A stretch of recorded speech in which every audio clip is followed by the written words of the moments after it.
नमस्कार मित्रों, आज का ये एपिसोड हम खास तौर से बना रहे हैं। एक आर्टिकल बार बार सब जगह दिख रहा है और सुनने में भी, जैसे वीडियो वगैरह में सुनने में भी आ रहा है, आर्टिकल लोग पढ़ रहे हैं। वह है मलमास, है ना, पुरुषोत्तम मास, अधिक मास। ये जो नाम बार बार अब आ रहा है कि इस वर्ष 2020 में मलमास का भी प्रारंभ होना है। और सबको पता है 18 सितंबर जो आने वाला है अगले महीने में, 18 सितंबर 2020 से 16 अक्टूबर 2020 तक रहेगा। लेकिन इसमें एक चीज़ समझने की ज़रूरत है कि ये होता क्या है। आज मैं आपसे इसी विषय पर आपसे डिस्कस करूंगा कि ये होता क्या है। दूसरी बात, ये अधिक मास, मलमास या पुरुषोत्तम मास, ये इसका नाम क्यों पड़ा ये मल मास, अधिक मास, पुरुषोत्तम मास। तीसरी बात यह है कि इनका आखिर साइंटिफिक आधार क्या है, ठीक है। चौथी बात, इसका पौराणिक आधार क्या है, हमारे धार्मिक ग्रंथों के हिसाब से क्या है। तो ये छोटी छोटी बातें हैं और इसके अतिरिक्त ये भी समझना है कि इनका महत्व क्या है, हमारे जीवन में इनका क्या क्या महत्व है, क्या होना चाहिए, ठीक है। इसमें क्या करना चाहिए, क्या नहीं करना चाहिए। और उससे भी सबसे बड़ी बात यह है कि आपने ये देखा होगा कि हर वर्ष जैसे ही पितृपक्ष आता है, पितृपक्ष के बाद तुरंत ही नवरात्र आ जाता है, यानी पितृपक्ष समाप्त हुआ, नवरात्र प्रारंभ हो गया, ठीक है। लेकिन इस बार आप ये देखेंगे कि पितृपक्ष जो है वो 2 सितंबर यानी अगस्त समाप्त होने के बाद 2 सितंबर 2020 से प्रारंभ होगा और 17 सितंबर 2020 को पितृपक्ष खत्म हो जाएगा, श्राद्ध का काम खत्म हो जाएगा। यानी 17 के बाद 18 को नवरात्र होनी चाहिए, लेकिन नहीं, इसी 18 सितंबर से क्या शुरू हो रहा है, मलमास, अधिक मास।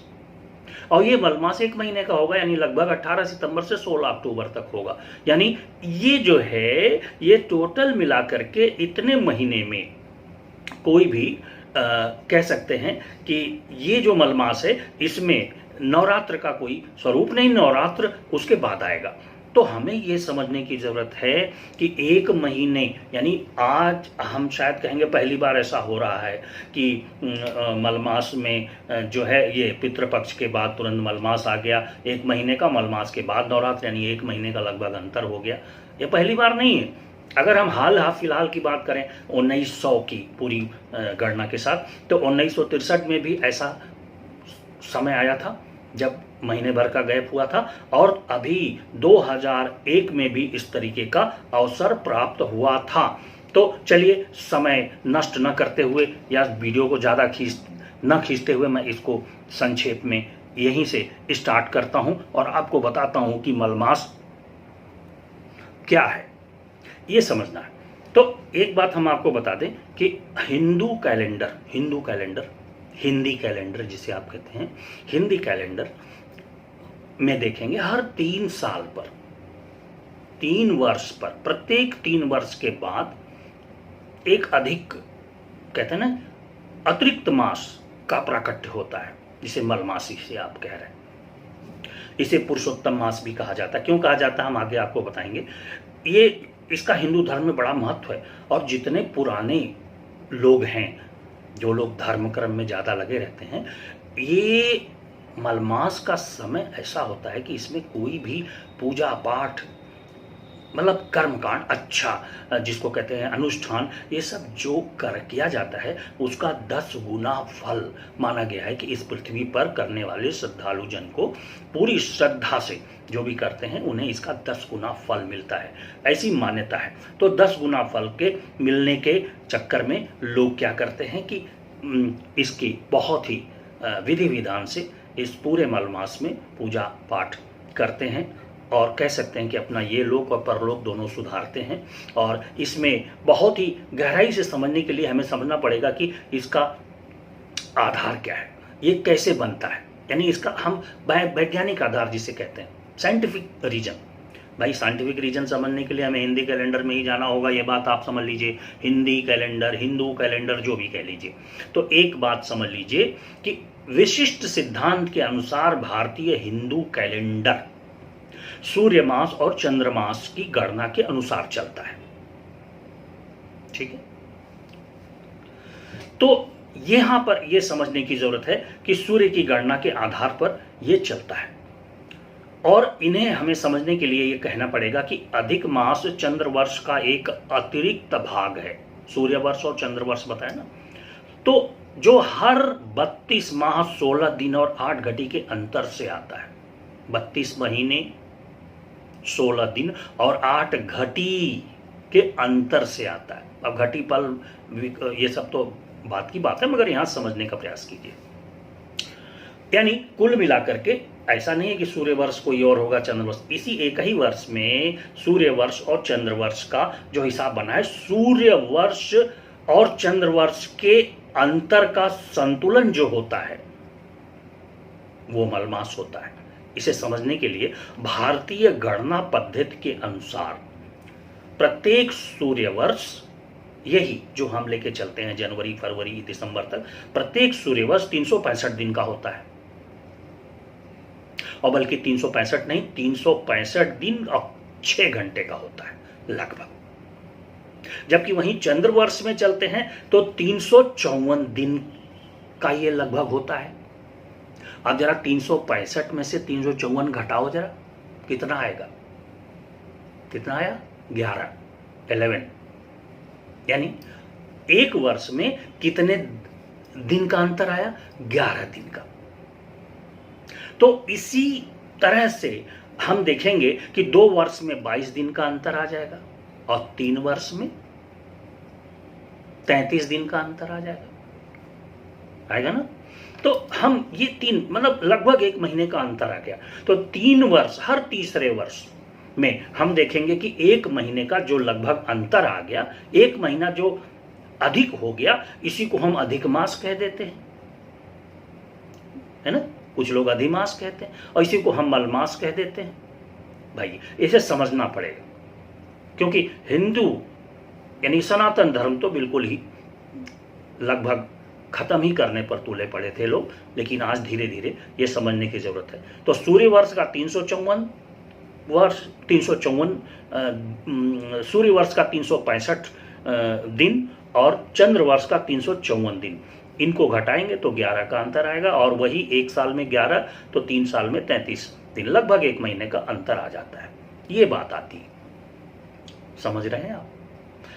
अब इसे समझने के लिए हमने ये बात बताई, और इसका पौराणिक आधार भी ये बताया गया है ना। आप अभी श्री कृष्णा देख रहे हैं, यानी कि विष्णु महापुराण अगर देखेंगे तो इस महापुराण में भी इसकी एक सुंदर कथा भी मिलती है कि इसी अधिक मास को अगर हमें समझना है तो आपको ये जानना पड़ेगा हिरण्यकश्यप के वध से जुड़ी हुई ये घटना है। दैत्यराज जो था हिरण्यकश्यप ने घोर तपस्या की थी ब्रह्मा जी की, और ब्रह्मा जी की घोर तपस्या करने के बाद उसने भगवान से यानी ब्रह्मा जी से यह वरदान प्राप्त कर लिया था कि प्रभु बस मुझे यह आप वर दे दें कि इस संसार में कोई नर नारी पशु देवता असुर कोई भी उसे न मार सके, न वो अस्त्र से मरे न शस्त्र से मरे। तमाम तरह का टर्म्स कंडीशन लगा के भगवान से वरदान ले लिया, और इस पूरे कहते हैं ना कि ब्रह्मांड पर उसने अपना कब्जा जमा लिया, और वो समझ गया कि अब मैं अमर हो गया हूं, ठीक है। और कुल मिलाकर के वो अपने आप को अमर मानने लगा और खुद को भगवान घोषित कर दिया। ऐसे आज के समय में भी बहुत लोग हैं जो अपने आप को भगवान घोषित कर रहे हैं, और उनके बारे में भी आप देखते रहते हैं टीवी चैनल और न्यूज़ में और अखबार में और तो पत्रिकाओं में, तो साइबर पत्रिकाओं में खास तौर से। तो ये सब चीज़ें जो होती, तो वही हिरण्यकश्यप ने भगवान घोषित कर दिया। तभी आपको याद होगा नरसिंह अवतार, याद है भगवान का?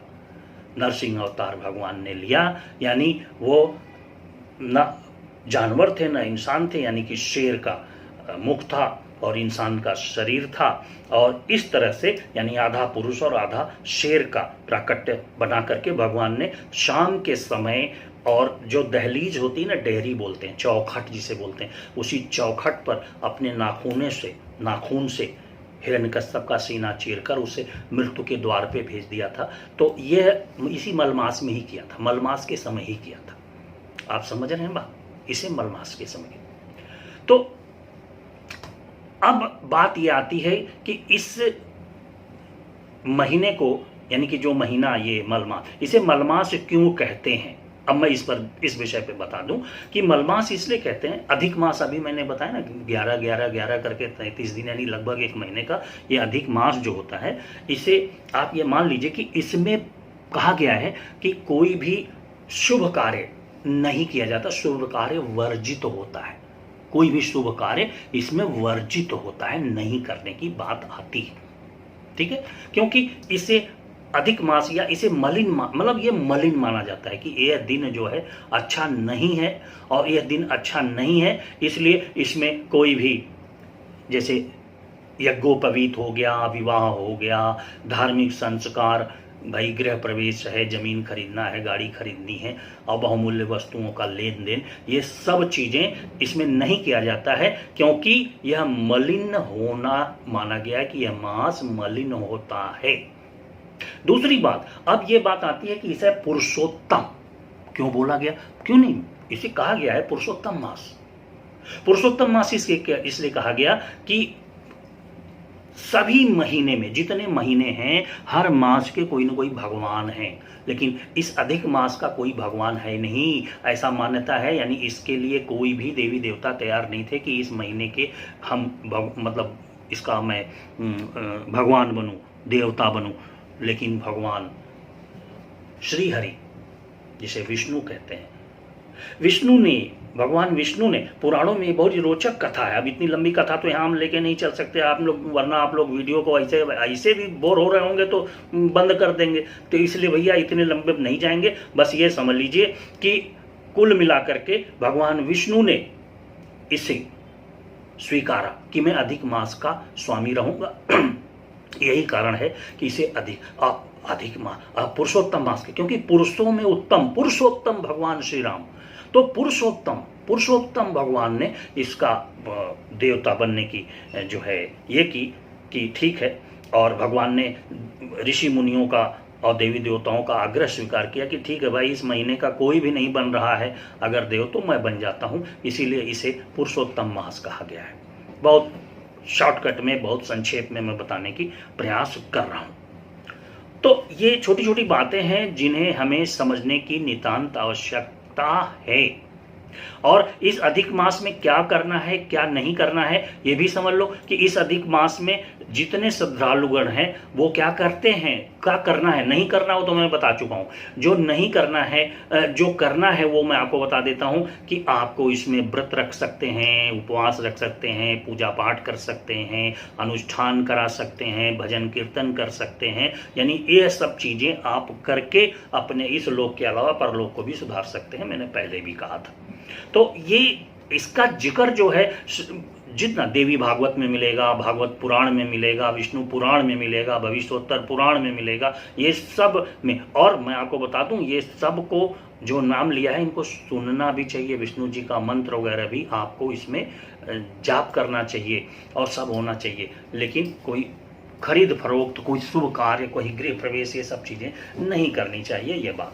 तो यही है मलमास, और मलमास में आपको मैंने बता दिया कि यह 3 साल पे आता है। और रहा सवाल ये कि जो इस तरीके से नवरात्र वाली जो बात है कि 1 महीने का अंतर आ गया, तो ये नवरात्र का अंतर इसलिए आया क्योंकि यहाँ हमें समझने की जरूरत है कि नवरात्र के अंतर का मुख्य कारण यही है कि पितृपक्ष 2 सितंबर से शुरू होकर 17 सितंबर को खत्म हो रहा है, और उसके बाद 18 सितंबर से 16 अक्टूबर तक तो मलमास लग जाएगा, तो 16 अक्टूबर 17-18 के बाद नवरात्र शुरू होगा, यानी 1 महीने का अंतर होगा। इसी साथ कहूँगा कि अगर इसे सब्सक्राइब कर लें चैनल को और लाइक कर लें तो बड़ी कृपा होगी। धन्यवाद।